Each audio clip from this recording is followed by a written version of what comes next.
छात्रों, आज हम देखने वाले हैं शब्दभेद में से अव्यय। अव्यय को ही अविकारी शब्द कहते हैं। जिन शब्दों का रूप, लिंग, वचन, कारक, पुरुष, काल और वाच्य आदि के कारण नहीं बदलता, उन्हें अव्यय कहते हैं। इन्हें अविकारी शब्द भी कहते हैं। अब इस अव्यय के भेद 5 है। क्रिया विशेषण, संबंध बोधक, समुच्चय बोधक, विस्मयादि बोधक और 5वां है निपात। पहला क्रिया विशेषण देखते हैं। जिन शब्दों से क्रिया की विशेषता बताई जाती है उसे क्रिया विशेषण अव्यय कहा जाता है। जैसे कि नानाजी अचानक चले गए, तो चले गए इस क्रिया की विशेषता अचानक इस शब्द ने बताई है। दूसरे वाक्य में आओ यहाँ बैठो, तो बैठो इस क्रिया की विशेषता यहाँ इस शब्द ने बताई है। तो इस क्रिया विशेषण अव्यय के भी कुछ प्रकार है। वो इस प्रकार है: कालवाचक क्रिया विशेषण अव्यय, स्थानवाचक क्रिया विशेषण अव्यय, परिमाणवाचक क्रिया विशेषण अव्यय और रीतिवाचक क्रिया विशेषण अव्यय। काल मतलब समय। जिन शब्दों से क्रिया का होने का समय बताया जाता है उसे कालवाचक कहा जाता है। अब स्थानवाचक क्रिया विशेषण अव्यय मतलब जिन क्रिया का होने का स्थान बताया जाता है उसे स्थानवाचक क्रिया विशेषण अव्यय कहा जाता है। परिमाणवाचक अव्यय क्रिया विशेषण अव्यय जिन क्रिया का परिमाण होने का परिमाण बताया जाता है, थोड़ी मात्रा में, कम मात्रा में या ज़्यादा, तो ये परिमाण है, तो उसे परिमाणवाचक क्रिया विशेषण अव्यय कहा जाता है। रीतिवाचक क्रिया विशेषण अव्यय में जिन क्रिया की रीति होने की रीति या ढंग का पता चलता है या बताते हैं तो उसे रीतिवाचक क्रिया विशेषण अव्यय कहा जाता है। तो इसका ही अव्यय का दूसरा प्रकार है संबंध बोधक अव्यय। जो शब्द वाक्य के किसी संज्ञा या सर्वनाम का किसी दूसरे संज्ञा या सर्वनाम शब्द से संबंध बताते हैं उन्हें संबंध बोधक अव्यय कहते हैं। यानी कि जो शब्द दो शब्दों को जोड़ने का काम करते हैं।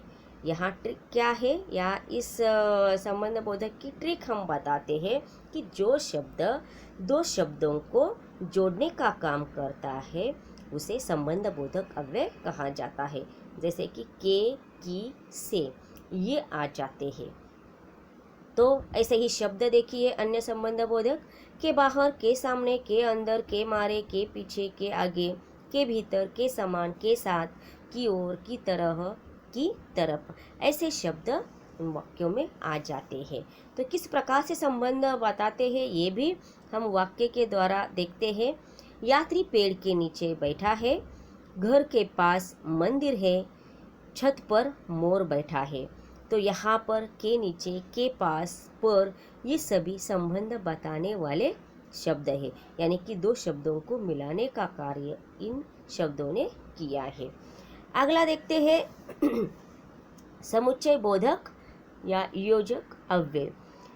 अब समुच्चय बोधक मतलब जो दो वाक्यों को मिलाने का काम करते हैं शब्द, उसे समुच्चय बोधक या योजक अव्यय कहा जाता है। सुजाता और नीलम खाना खा रही है। मैं बीमार था इसलिए स्कूल नहीं गया। मैं लाल फ्रॉक खरीदूं या पीली। सानिया अच्छा खेली लेकिन हार गई। ये कुछ उदाहरण देके अब इनमें से देखो और, इसलिए, या, लेकिन दो शब्दों को जोड़ रहा है या दो वाक्यों को जोड़ रहे हैं। ये सभी शब्द दो वाक्यों को जोड़ रहे हैं। ध्यान में रखिए, जो शब्द दो वाक्यों को जोड़ने का काम करते हैं या दो शब्दों का जोड़ने का काम करते हैं वे समुच्चय बोधक या योजक कहलाते हैं। यहाँ पर ट्रिक इतनी ही ध्यान में रखनी है, जो शब्द दो वाक्यों को जोड़ रहे होते हैं, जैसे कि और, किंतु, परंतु, बल्कि, ऐसे शब्द आ जाते हैं, मतलब वो समुच्चय बोधक अव्यय है। तथा परंतु, बल्कि, तो, अगर, तभी, मगर, किंतु, वरना, कि अथवा यदि क्योंकि, ताकि ये समुच्चय बोधक के अन्य शब्द है। आगे देखते हैं अगला विस्मयादि बोधक, चौथा ये प्रकार है विस्मयादि बोधक अव्यय।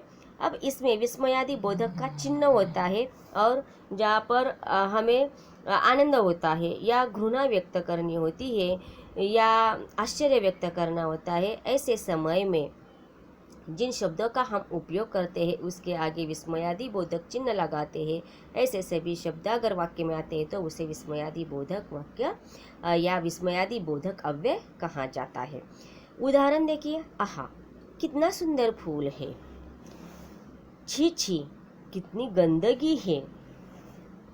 आहा ये प्रसन्नता बताने वाला शब्द है, छी छी घृणा, हाय परेशानी या दुख बताने वाला, अरे आश्चर्य।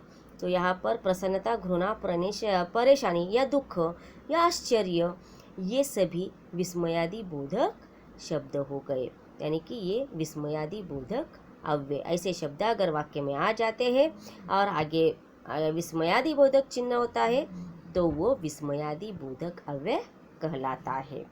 अगला पांचवा प्रकार है निपात अव्यय, जो वाक्य में नवीनता या चमत्कार उत्पन्न करते हैं उन्हें निपात अव्यय कहते हैं।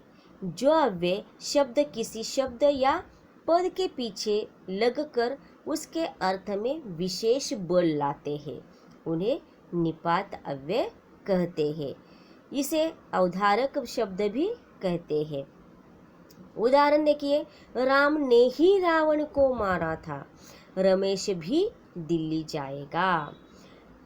तुम तो कल जयपुर जाने वाले थे, राम ही लिख रहा है, सुहाना भी जाएगी। अब इन वाक्यों में ही, भी, तो ये जो शब्द है वो क्या है, विशेष अर्थ में बल लाते हैं, इसीलिए ये शब्द मतलब निपात अव्यय हो गए। जब ऐसे ने, ही, भी, तो ये शब्द जब वाक्य में आते हैं तब निपात अव्यय हो जाता है, क्योंकि ये शब्द उस विशेष अर्थ में आ जाते हैं, विशेष बल लाते हैं, इसलिए ये निपात अव्यय कहा जाता है। तो बच्चों, मुझे लगता है आपको ये अव्यय के प्रकार सभी समझ में आए होंगे। धन्यवाद।